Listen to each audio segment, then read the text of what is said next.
আজকে একটা স্বাস্থ্যকর চিকেনের রেসিপি নিয়ে হাজির হয়েছি।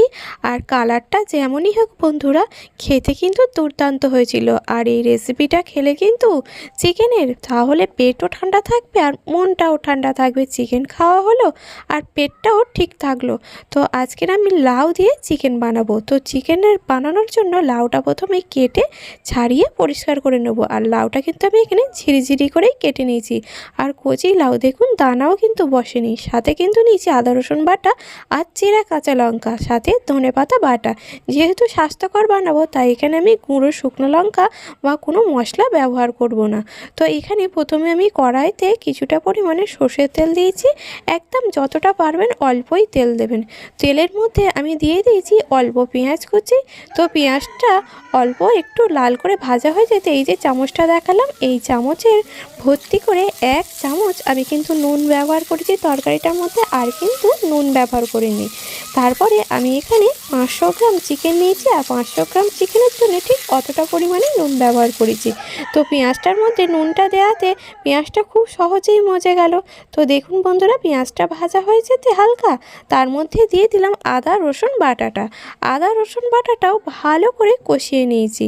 ভালো করে কষিয়ে নেওয়ার পর এবার এর মধ্যে আমি দিয়ে দিচ্ছি হলুদ গুঁড়ো, আর তার মধ্যে দিয়ে দিচ্ছি চেরা কাঁচা লঙ্কা দিয়ে এবারে মশলাটা ভালো করে কষানো হয়ে যেতে এবার আমি এর মধ্যে দিয়ে দেব কিন্তু একদম ধুয়ে পরিষ্কার করে রাখা চিকেনটা। আর চিকেন খাবো তার সাথে মুরগির পাগুলো না নিলে হয়, আমি কিন্তু নিয়েছি। আপনাদের যদি ভালো না লাগে তাহলে কিন্তু নাও নিতে পারেন। তো এবারে চিকেনটা দিয়ে মশলার সঙ্গে ভালো করে একটু নাড়াচাড়া করে নিতে হবে। আর এই সময় গ্যাসের আঁচটা কিন্তু মিডিয়াম আঁচে রাখতে হবে। তারপরে এর মধ্যে আমি দিয়ে দিলাম ঝিরিঝিরি করে কেটে রাখা লাউটা দিয়েই এবার মাংসটা একটু হাতে সময় নিয়ে গ্যাসটা মিডিয়াম আঁচে রেখে ভালো করে কষিয়ে নিতে হবে। আর যারা লাউ খান তারা তো জানেন লাউ থেকে অনেকটা পরিমাণে জল বেরোবে। সেই জলেতেই প্রায় কিন্তু মাংসটা সেদ্ধ হয়ে যাবে ভালো করে।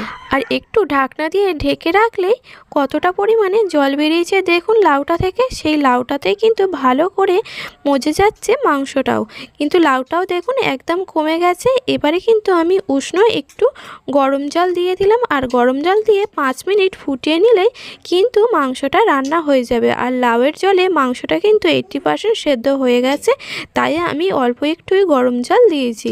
আমি কিন্তু এখানে আলু দিইনি, আলু দিলে এই মাংসটা কিন্তু খেতে ভালো লাগে না, তাই আলু দিইনি। আর নামানোর আগে লাস্টে আমি এখানে ধনেপাতা বাটা ব্যবহার করছি।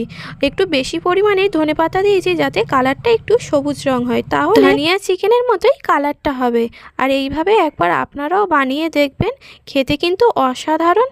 আর রেসিপিটি ভালো লাগলে লাইক শেয়ার কমেন্ট করবেন। চ্যানেলে নতুন হলে চ্যানেলটি সাবস্ক্রাইব করে পাশে থাকার অনুরোধ রইল। পাশে থাকা আই বাটনটা অবশ্যই প্রেস